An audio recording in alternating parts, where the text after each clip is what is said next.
Hello everyone, मैं Veenu Verma Excel in Education channel में आप सभी का स्वागत करती हूँ। फ्रेंड्स, यहाँ पर हम बात करेंगे कि जो यूजीसी नेट का री एग्जाम आपका हो रहा है, 21 अगस्त से आपका एग्जाम शुरू है। तो आपको ड्यूरिंग द एग्जाम स्ट्रेटजी कौन सी अपनानी चाहिए, आपको परीक्षा हॉल में क्वेश्चंस को सॉल्व करते समय किन किन बातों का ध्यान रखना चाहिए, क्योंकि एग्जाम आपका सीबीटी मोड पे है।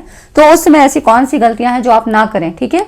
तो उसके बारे में हम थोड़ा डिस्कशन करेंगे। बहुत छोटी सी वीडियो है, ज्यादा टाइम आपका नहीं लूंगी क्योंकि बहुत प्रेशियस टाइम है आपका। तो यहाँ पर हम बात करेंगे कि कम समय में कैसे सॉल्व कर सकते हैं आप पेपर को, ठीक है, जो कि मिस्टेक आपको नहीं करनी है। तो आप सभी का इस चैनल पे स्वागत है, और अभी तक चैनल को सब्सक्राइब नहीं किया तो जरूर सब्सक्राइब कर लीजिए, क्योंकि जिस तरह से एग्जाम का पैटर्न है आपका, दिसंबर में जो 3 सेशन आपके एग्जाम के हो चुके हैं उसी से मिलता जुलता है। जो भी एग्जाम क्वेश्चन आ रहे हैं वो आपके प्रीवियस ईयर क्वेश्चन पे ही आधारित है। तो काफी चीजें मैंने आपकी करवा दी है, आप लोग देख सकते हैं, ठीक है। तो आपको ध्यान क्या रखना है, देखिए यूजीसी नेट का एग्जाम है जो, उसमें आपका पेपर 1 और पेपर 2 है, और आपको पता है कि आपको 150 क्वेश्चन आपको सॉल्व करने होते हैं, ठीक है। तो यहाँ पर 150 क्वेश्चन मतलब 50 क्वेश्चन आपको पेपर 1 में है और 100 क्वेश्चन आपको पेपर 2 में करने होते हैं, ठीक है। और ये मान के चलिए कि ये जो 150 क्वेश्चन है ये किसी को भी नहीं आते हैं, ठीक है, पूरे तो किसी के भी सॉल्व नहीं होते हैं, है ना। तो यहाँ पर किसी के भी ये सॉल्व पूरे नहीं होंगे। तो आपको क्या करना है कि जितने भी हो जाए, अगर 35 प्लस भी आपके अच्छे हो जाते हैं, क्वेश्चन सही हो जाते हैं, तो अच्छा स्कोर है। तो आपको पेपर 1 से ही स्टार्ट करना है, ठीक है। आपको स्टार्टिंग करनी है पेपर 1 से ही। वैसे आप फ्री रहते हो, आप कहीं से भी स्टार्ट कर सकते हो, लेकिन आप पेपर 1 से स्टार्ट करते हैं ना तो आपका कॉन्फिडेंस बना रहता है, और ये जो कॉन्फिडेंस है ये आपको आगे के क्वेश्चन के लिए आपको हेल्प करता है, ठीक है।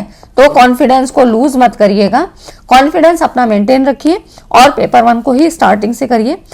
अगर आपको लगता है कि आसान सवाल है, आप पढ़ते जाइए, एक बार स्क्रॉल करके देख लीजिए।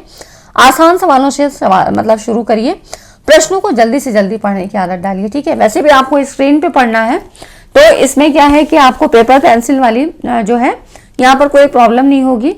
ऑन द स्क्रीन आपको पढ़ना है, चीजों को आप पढ़ लीजिए, कोई भी प्रश्न है उनको पढ़िए, और इनमें जो भी आपको इजी लगते हैं उनसे स्टार्ट कर दिए। उससे क्या होगा, आप सबसे ज्यादा आपका कॉन्फिडेंस डेवलप होगा, इनसे स्टार्ट कर दिए, ठीक है। इससे क्या होगा कि कॉन्फिडेंस बढ़ने से आपके प्रश्नों के गलत होने की संभावना कम हो जाती है। कई बार क्या होता है कि हम नर्वस इतना हो जाते हैं कि हम आते हुए प्रश्नों को गलत कर देते हैं। तो आपको ये चीज नहीं करनी है, आप अपना स्टार्टिंग से करते चलिए। एक तो ये नियम हो सकता है कि आप शुरू से हर एक क्वेश्चन को सॉल्व करते चलिए, ठीक है। लेकिन कई बार ऐसा होता है कि अगर आप कहीं पे भी अटक रहे हैं, नहीं आ रहे हैं क्वेश्चन, तो आप उसको टाइम मत वेस्ट करिए, ठीक है।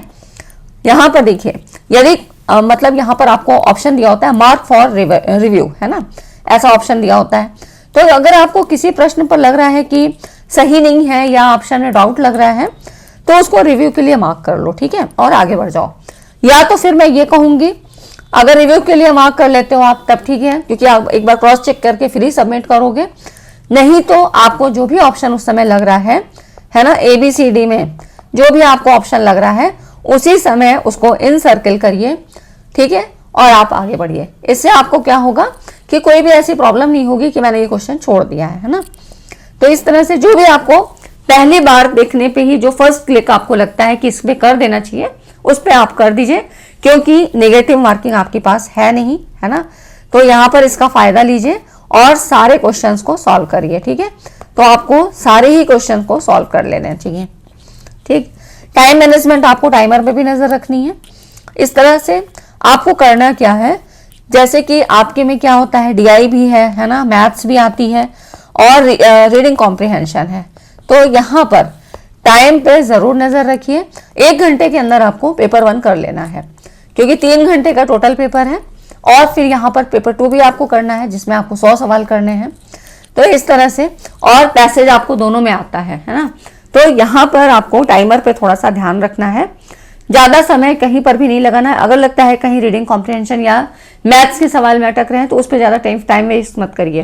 हो सकता है आगे के क्वेश्चन आपके ईजी हों और आप वहां तक पहुंच ना पाए, है ना।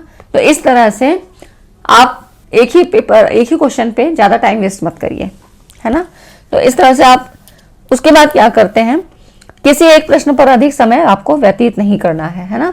तो आपको अपने टाइमर पर नजर रखनी है, और अगर आपका टाइम बचता है तो आप जो आपने फिर से रिव्यू के लिए छोड़ रखे हैं अपने प्रश्नों को, आपने उनको इनसर्किल नहीं किया है, तो आप इसको क्रॉस चेक कर लेते हैं। ठीक है, दोबारा उत्तरों की जांच कर लीजिए और ये मतलब आप क्रॉस चेक जरूर करिए, इसको वेरीफाई करिए कि कोई आपने आंसर छोड़ा तो नहीं है ना।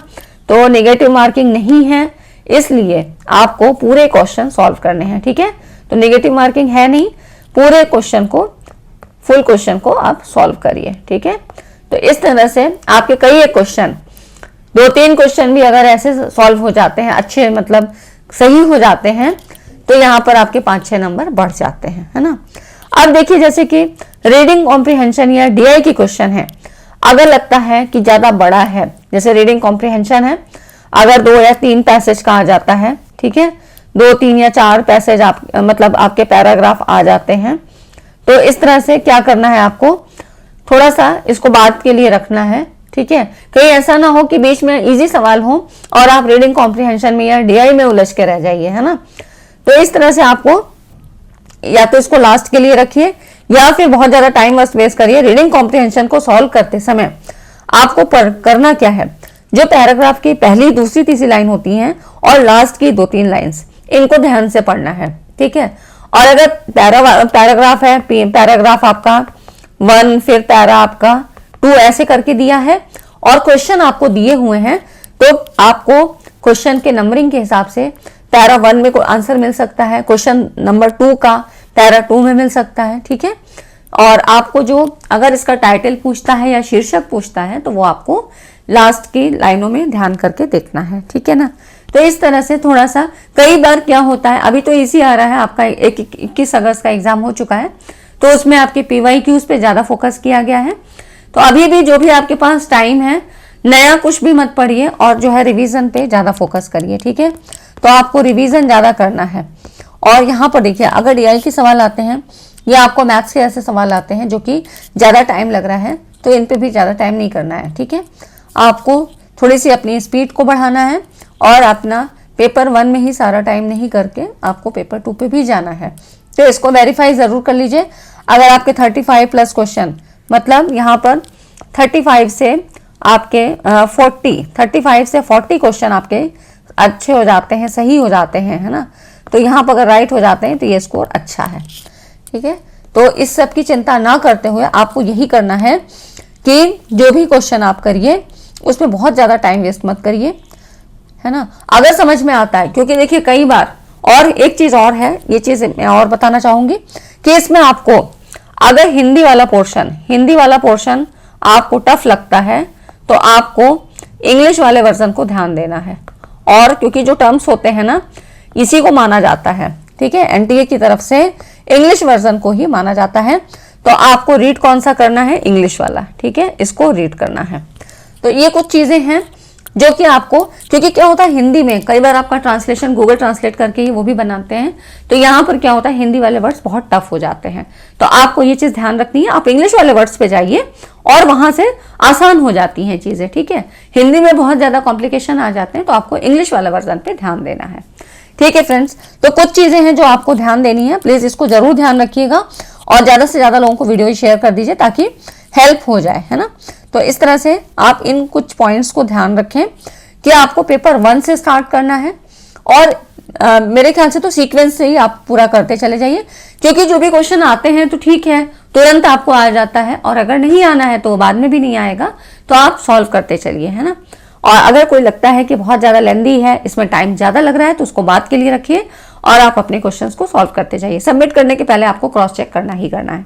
ठीक है ना, तो इस तरह से आप अगर कहीं पर भी आपको हिंदी वाले में डाउट लग रहा है कुछ भी है, तो आप इंग्लिश वर्जन को ज्यादा ध्यान दीजिएगा। ठीक है फ्रेंड्स, तो ये कुछ पॉइंट्स थे जो कि मैंने आपको मुझे लगा कि आपको बताना चाहिए।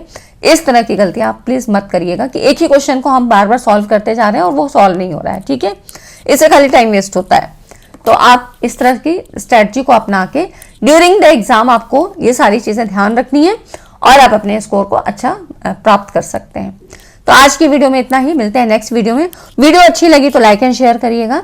और यहाँ पर मैं आपको जितने भी इंपॉर्टेंट कॉन्सेप्ट्स आने वाले हैं पेपर का एनालिसिस करके, क्योंकि मेमोरी बेस्ड ही अभी चीजें पता लग रही हैं, तो जो भी चीजें हैं मैं आपको वीडियोस रोज ही आपको प्रोवाइड करूंगी। ठीक है फ्रेंड्स, तो मिलते हैं नेक्स्ट वीडियो में। वीडियो को लाइक एंड शेयर करिएगा। Thanks for watching this video.